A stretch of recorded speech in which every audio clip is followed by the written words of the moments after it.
Bueno, justamente son dos conceptos que están contradictorios, ¿no? Porque a nivel autores creo que nunca hubo tantos autores y tan interesantes, porque la verdad que yo creo que el hecho de que se abaratara mucho la autoedición ha hecho que empezaran a salir un montón de editoriales independientes y tal, y de pronto está lleno de autores buenísimos, interesantes, y un montón de gente joven haciendo cosas brutales y tal, ¿no? O sea que a nivel autor creo que nunca estuvo mejor, la verdad. Pero a nivel ganarte la vida está como mucho más complicado, porque la crisis, realmente la crisis económica repercutió mucho en la crisis editorial, que la crisis editorial creo que es uno de los sectores donde más pegó la crisis, es decir, han cerrado revistas, han bajado precios en todos lados, y eso hace que, claro, que no solo sea difícil publicar, sino que incluso las editoriales que publican libros de tebeos se piensen mucho lo que van a publicar porque no pueden perder pasta. Antes los tipos tenían cierta mano izquierda, es decir, por ejemplo, esto te lo voy a decir, pero es un secreto, yo nunca vendí mucho, o sea, yo nunca fui un autor de vender, colas, he vendido tercera edición y tal. Eso realmente ahora me ha pasado con Mongoli y justamente no es un libro de tebeos. Es un libro que es otra cosa, pero yo con mis tebeos pues tengo mi público y bien, y me compran y tal, pero no tengo 3 ediciones de un libro, ni 2, digamos, ¿no? Creo que lo que más se vendió es el Amenábar, que era con guión de Jordi, de Costa y tal. Entonces, claro, las editoriales se podían permitir estas cosas porque de pronto era como tu capricho, ¿no? En plan de, bueno, yo edito, yo qué sé, Dragon Ball o Ranma y medio, que me da mogollón de pasta, pero le edito a Santi Sequeiro o a no sé quién porque me mola y me da prestigio, ¿no? Y eso, claro, por más que los editores de tebeo siguen siendo gente que ama el tebeo, y eso se agradece, el riesgo es muy grande porque están todos ahí con un pie aquí y un pie en el abismo, y de pronto un par de palazos editoriales en venta de libros les puede significar la diferencia entre cerrar o no cerrar. Entonces justamente es esa cosa muy complicada que hay muchísimos autores y mucha gente joven haciendo tebeo maravillosos y con una variedad de temas acojonantes, y es cuando más difícil está ganarte la vida con el tebeo, ¿no? Bueno, fue una experiencia curiosa porque justamente yo como dibujante de tebeos siempre he tendido a juntarme con dibujantes de tebeos, ¿no? Y justamente en Mongolia el único dibujante de tebeo que está soy yo, digo, dentro de los que somos, por así decirlo, el núcleo duro, ¿no? Luego tenemos varios que no solo publican con nosotros, sino que son socios, porque el tema que nosotros cuando hicimos Mongolia fue que yo me había quedado sin curro en El Jueves, me había quedado sin curro en los periódicos.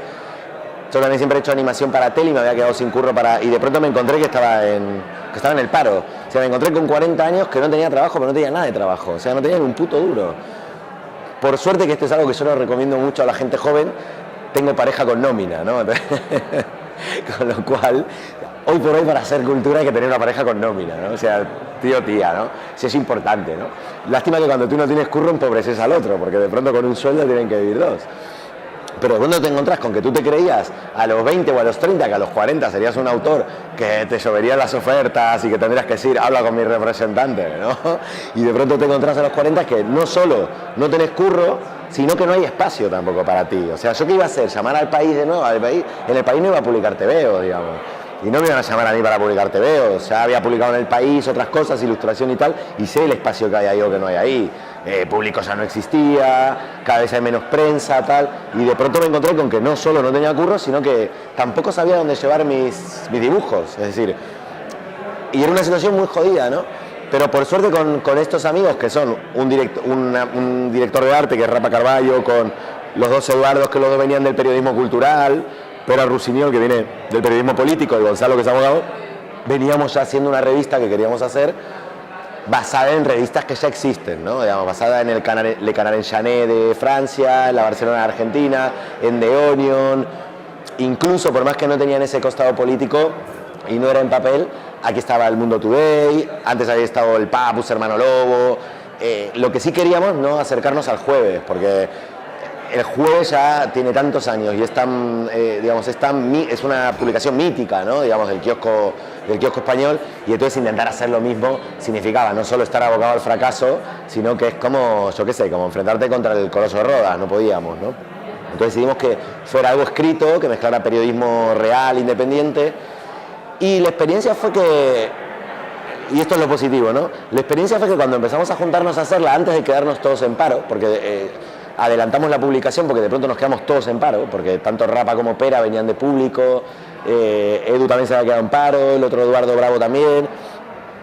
Claro, empezamos a averiguar precios al final. Bueno, ¿qué es hacer una revista, ¿no? Es juntarte, crear un concepto, crear unos contenidos, hacer varios números ceros y después irte a averiguar cómo coño lo haces. Es decir, cuánto sale el papel, cuánto sale la imprenta, cómo se distribuye, y lo que haces es hablar con amigos. Y hablas con amigos y te vas enterando el cómo, ¿no? Y vas armando un proyecto, tal. Y de pronto nos sorprendió un montón de que hoy por hoy es el mejor momento para hacer prensa independiente, porque es que la imprenta está tirada de precio. Es que te hacen unos descuentos que alucinan. Yo creo que hace 5 años o 6 años era imposible imprimir 40.000 ejemplares y poder salir al kiosco, porque era algo que no lo hubieras podido pagar. Pero nosotros empezamos a hacer cuentas y de pronto te decían, sale 20.000 euros, ¿no? Pero es que al año te llamaban y te decían, oye, ¿qué pasa con eso? No, todavía no lo hemos hecho. Porque por 10.000, y de pronto ese momento le decías, pues otro me lo está ofreciendo por 7, bueno, yo por 5, y te encontrás con que de pronto es mucho más factible hacerlo, ¿no?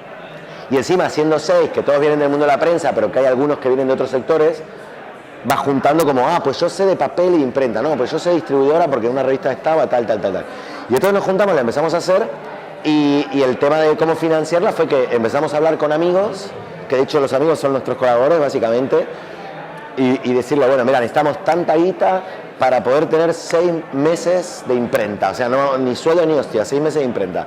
Si a partir de ahí no va bien, pues juntamos para 6 meses más y empezamos a pagar poco, pero lo que nos dé sin fundirnos, tal. Y nuestra sorpresa fue que de pronto tuvimos muy buena acogida desde la misma prensa, porque yo creo que muchos del gremio, del periodismo y tal, de pronto vieron como que todo el mundo les contaba que se caía el papel y que unos locos iban a sacar algo en papel, ¿no? Y eso hizo que a los 6 meses no solo pudiéramos seguir y tener ya una proyección que no fuera de 6 meses más, sino que empezáramos a cobrar y a pagar, ¿no? Digamos, yo creo que el 85% de los que colaboran son aparte, tienen participaciones en la empresa. Entonces nosotros dijimos, bueno, pues al principio vamos a cobrar la colaboración, pero vamos a cobrar, suponte, 1/3 de lo que sería la colaboración ideal, ¿no? Al año vamos a cobrar ya 2/3, y al año vamos a cobrarlo todo. Y ahora nos toca la reunión anual en que tenemos que decidir si ya pagamos 1/3 más de, como habíamos dicho en el primer plan de negocio o no, ¿no? Pero a mí me parece acojonante, me parece una experiencia buenísima, porque es realmente como sacar de abajo algo con un montón de gente, ¿no? Y aparte que hacemos lo que nos sale del puto culo, ¿no? Yo muy bien, yo no soy para nada contrario a lo digital. De hecho, por ejemplo, el diario ha hecho... Nosotros realmente no se nos ocurría cómo hacer eso digital. Es decir, no se nos ocurría cómo monetarizar lo digital.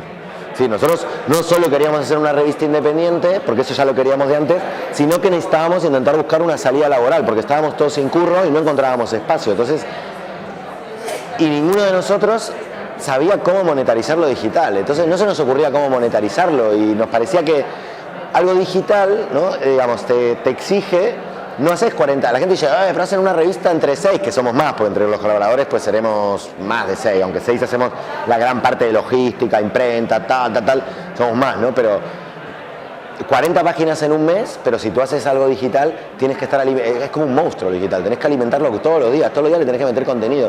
Y no teníamos ni puta idea cómo monetarizar eso, entonces dijimos, pues nosotros lo que sabemos es papel, hagamos papel, pero luego está gente como Diario que está haciendo una línea de negocio desde el digital y no le está haciendo con que su portal sea pago, le está financiando de otra manera, ¿no?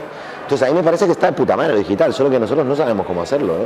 Conocemos el papel. Entonces ojalá, yo decía, si el papel realmente está muriendo, ojalá nos recuerden como la última revista en papel, ¿no? Que murió todo el apocalipsis, van todos los zombies y hay una revista colgada ahí. Y ahí tendremos que aprender a ver cómo sacarle pasta a lo digital. Por ahora seguimos en papel a muerte. Bueno, a mí me está encantando el Graph, ¿no? Porque creo que...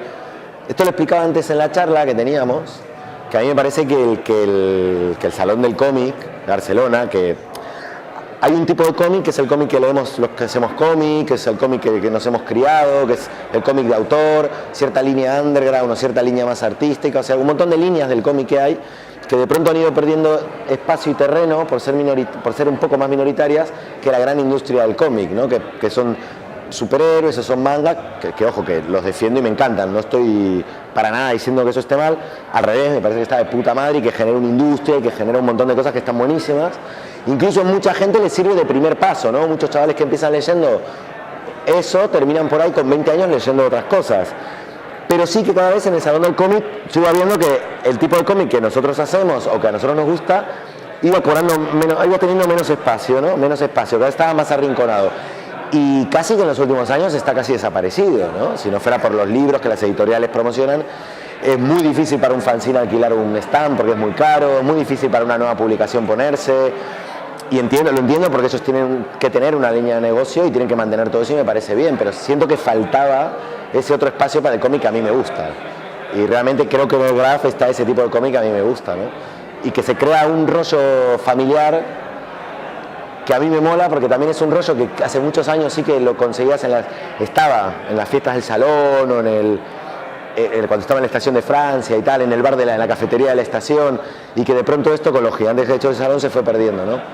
Y acá veo que se recupera de todo eso y me parece sobre todo necesario, que se necesitaba algo así, ¿no? Lo mío fue muy raro, ¿no? Porque realmente los tebeos que cuando yo era chico, los tebeos no llegaba superhéroe ni manga a Argentina en esa época, o sea, estamos hablando época militar donde no traían cosas de afuera, guerra de Malvinas, no traían cosas americanas, todo lo que llegaba sobre todo eran los libritos de la editorial Novaro, que eran mexicanos y que editaban cosas americanas.